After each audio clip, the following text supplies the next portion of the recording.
Wana wa Mungu, kwa kweli wakati tulio nao ni mfupi sana. Wakati tulio nao ni mfupi na tunatakiwa kutumia kwa busara sana.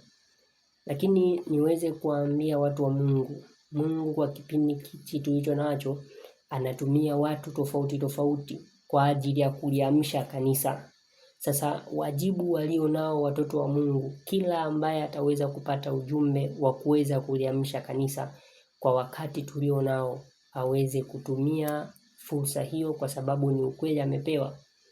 Lakini usipotumika huo wasaa na watu wasipoleta kweli hiyo ambayo wameweza kupewa, wakakaa nayo katika majumba yao, wakakaa nayo ndani ya mioyo yao pasina kushuhudia, pasipo kuliambia kanisa, aidha kulikemea au kulitia moyo kwa ujumbe fulani ambao Mungu amewapatia baada ya kuwa umepimwa katika maandiko, basi bila shaka kwao hapana asubuhi, kwa sababu watakuwa wamelalia nuru na hiyo nuru itakuja kuwaangamiza kwa sababu hawajaipeleka kwa watu husika.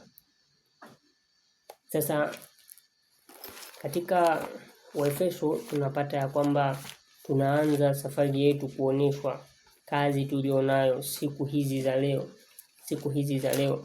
Hasa pia tunakwenda kuona katika roho ya nabii kazi tunayopewa sisi kwa wakati huu. Katika kitabu cha Waefeso sura ya 5 mstari wa 15 na wa 16 anasema haya maneno: basi angalieni sana jinsi mnavyoenenda, si kama watu wasio na hekima, bali kama watu wenye hekima. 16 mkiukomboa wakati, kwa maana zamani hizi ni za uovu. Kwa hivyo tupo katika zama za uovu, ni kunatakiwa kukomboa wakati na tuangalie jinsi tunavyoenenda.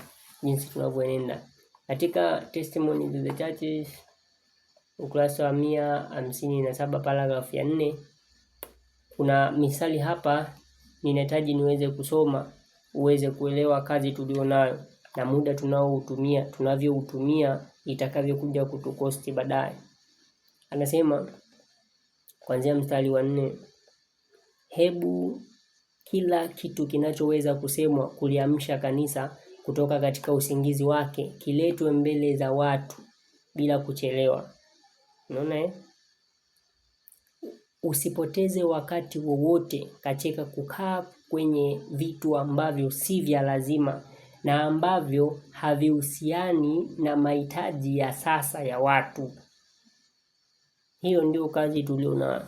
Kwa hivyo kitu chochote ambacho kinapasa kuweza kusemwa, na ninapongeza kwa watu wa Mungu ambao bado wanaweza kuionya kanisa, japo wapo wanaobugudhi, wapo wanao dhihaki wakisema hawa watu hata hawana kazi ya kufanya, lakini nawaambia kama kuna ujumbe unaoletwa kwa kanisa na watu wanaleta huo ujumbe, lakini watu wanapuuza, ni kazi ya watu kupuuza, lakini ni ujumbe tunapewa kabisa ya kwamba tuweze kuleta jumbe yote itakayoamsha kanisa.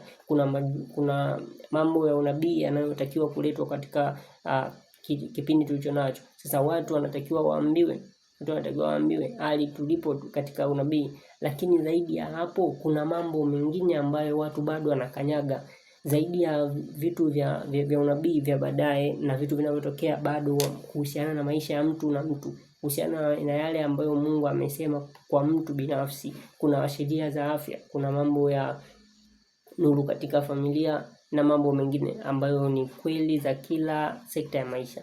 Hizi zote ambazo watu wanaweza kuwa wakizipuuzia, mtu akisha kupata hiyo aweze kuliambia kanisa na kuliamsha. Lakini pia sehemu ya pili ya ujumbe tulionao na kazi tulionao ni kwamba hakuna sehemu tunapotakiwa kuwa watoto wa Mungu ikiwa kweli sisi ni watu tunaosubiria ujio wa Yesu mara ya pili. Hatutakiwi kupoteza wakati wowote kwa ajili ya kukaa sehemu ambapo hapaleti mwangaza wowote, nuru yoyote. Haupo tu kupoteza muda. Sasa wewe hizo zitakuja kutumika katika siku ya hukumu. Utajibu nini kwa wakati uliopewa? Kwa hivyo tuna kazi kubwa ya kufanya maadamu tumebakiwa na muda mchache. Sasa kama shetani mwenyewe anajua ana muda mchache, wewe ambaye ndio unayetakiwa kuja kukombolewa. Angalia katika kitabu cha Ufunuo 12 mstari wa 12 anasema, kwa hiyo shangilieni enyi mbingu shangilieni enyi mbingu, nanyi mkaao humo. Ole wa nchi na bahari, kwa maana yule ibilisi ameshuka kwenu mwenye ghadhabu nyingi, akijua kuwa ana wakati mchache tu. Kwa hivyo shetani anajua ana wakati mchache. Wewe una wazi kwa namna gani? Na tumekusha kuambiwa ya kwamba Yesu anakaribia. Fanya wajibu wako, Mungu aweze kutusaidia sana. Hatuna wakati kabisa.